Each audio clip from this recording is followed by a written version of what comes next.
Hey everybody, and LogosApologia, I'm going to take your challenge, the Resurrection Challenge, and I apologize. Brevity is not my strong suit. I'm going to be very long here. I'm going to try not to tackle into too many um, complex issues and get caught up in all the details, but I'm going to try and scratch the surface a little bit, and I believe that if you scratch the surface in enough places, you can see generally what lies beneath. So, LogosApologia, this isn't for you because I know, after debating with so many Christian evangelists, that you're either going to completely ignore everything I say or you're just going to deny it and say that it's not true. So this is for the viewers. The viewers are the ones who are going to listen to this. They're going to hear both sides of our debate, and then they'll be able to make up their minds as to who's better at deciding these things. Okay, so you take 5 facts that all scholars agree on, and right now I'm going to lay it out that, as a scholar, I don't agree on any of these. So I'm going to call bullshit on that first statement right there. But let's leave that aside, because maybe you meant all scholars who are Christian already accepted the Bible as the Word of God. In which case I would concede. I would say yes they would. So first, the reality of Jesus, the fact that he died on the cross.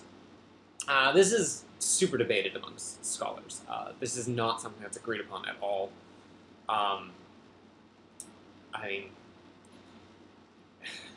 there's so little evidence outside of the religious sources that says anything about Jesus. So, I mean, you mentioned it's in the Gospels, and it has to be. That's what the Gospels are.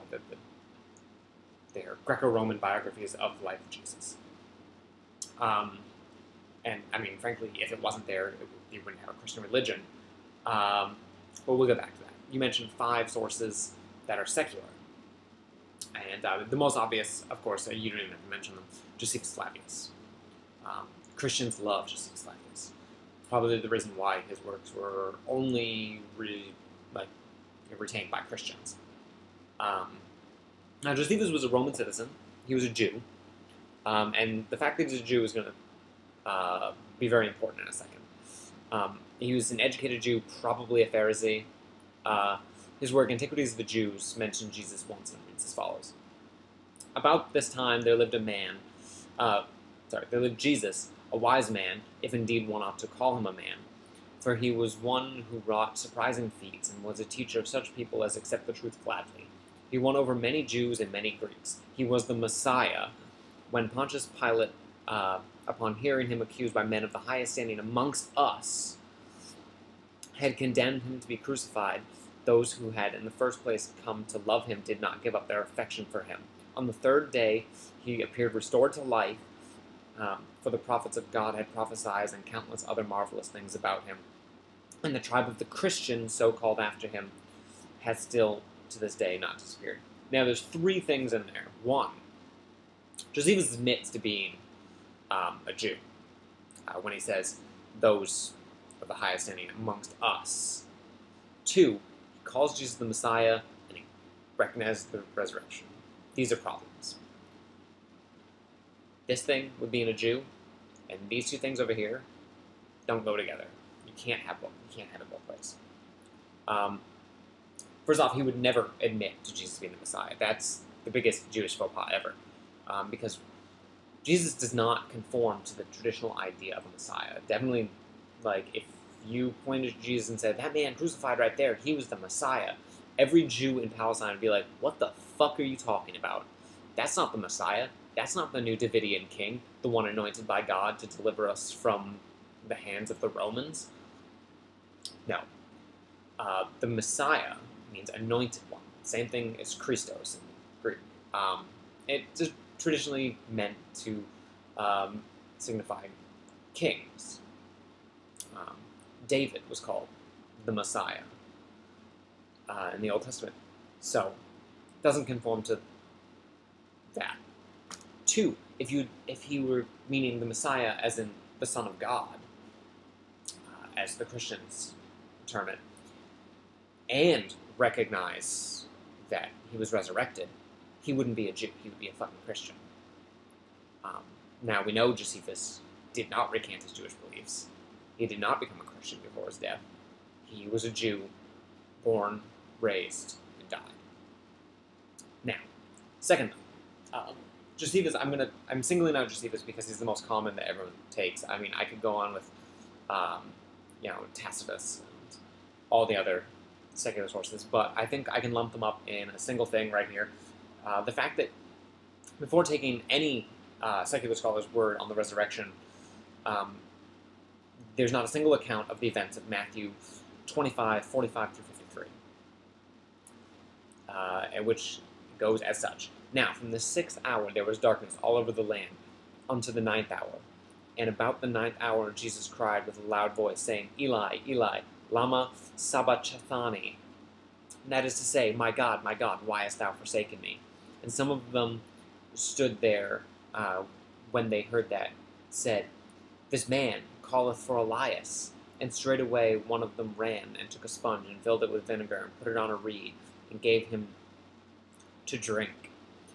The rest said, Let be, let us see whether Elias will come and save him.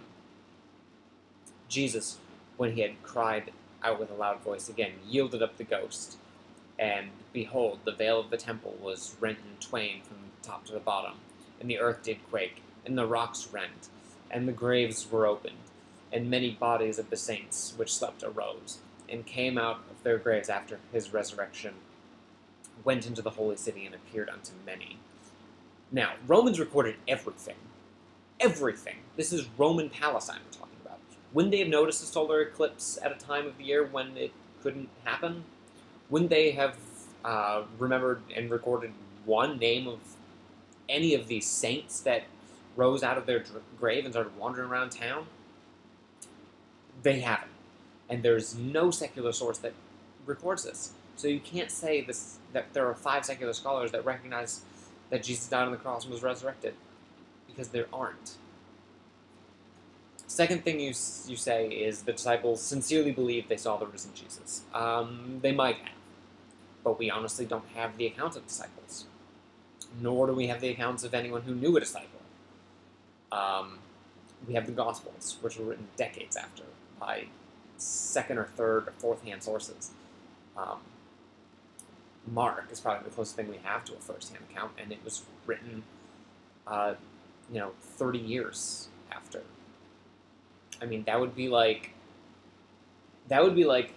if someone started writing about Lyndon B. Johnson's life now, when there was nothing about Lyndon B. Johnson before, nothing written.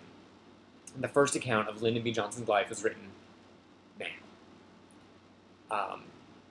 If you agree that Jesus was crucified in, about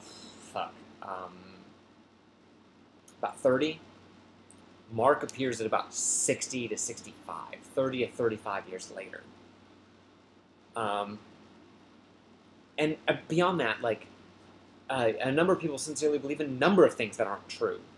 Muslims sincerely believe that Muhammad is God's prophet and received the Quran from Gabriel, going all the way back to the time of Muhammad himself. Sincerity in a belief doesn't hold up in court and it won't hold up here. Especially if you can't prove that they sincerely believed it. Now, the conversion of Paul is the third thing to bring up. Paul is interesting.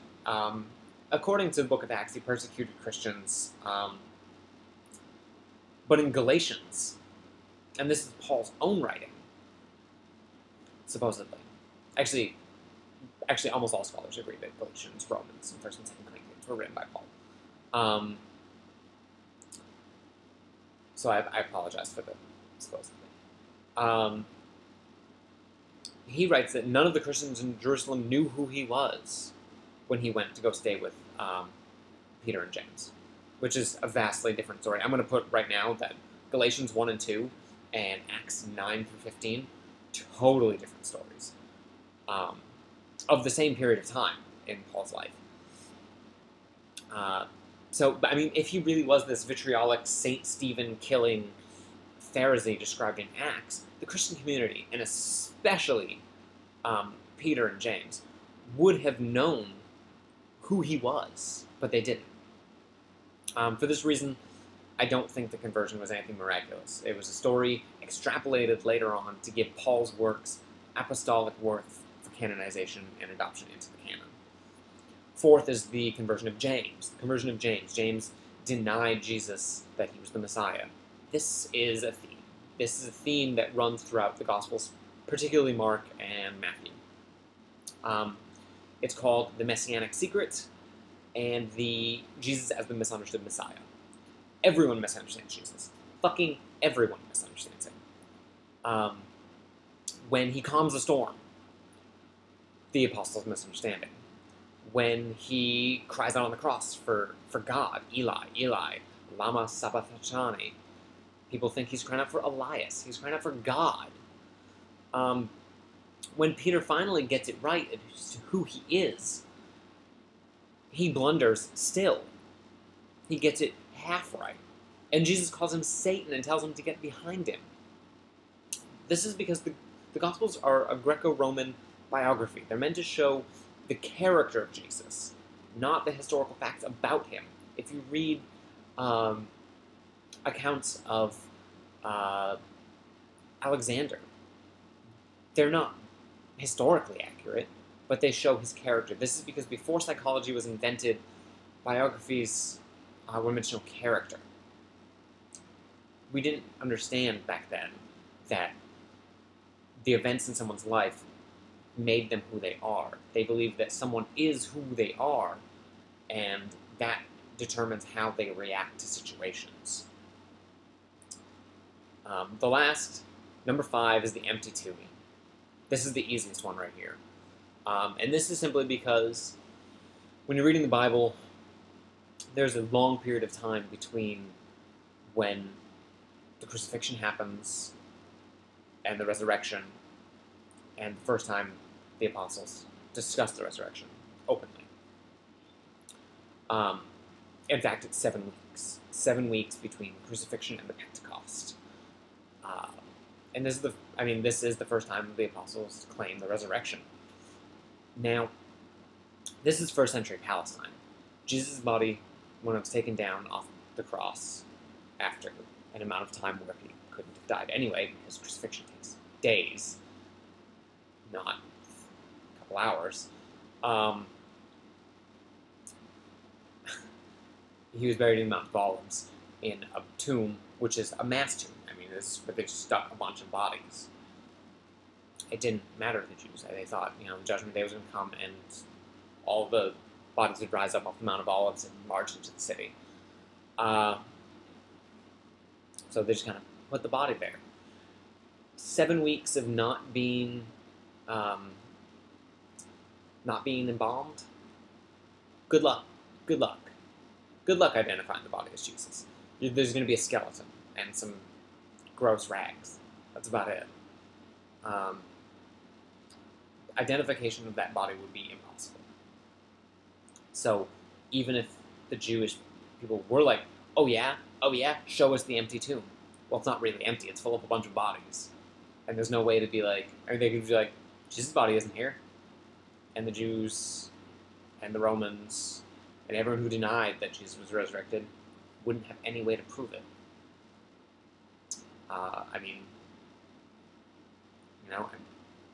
That's a fact.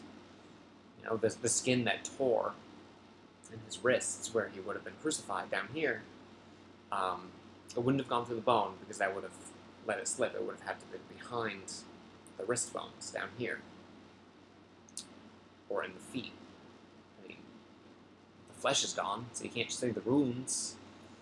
So, and that's it. That's my argument as for why you can't take the resurrection at face value.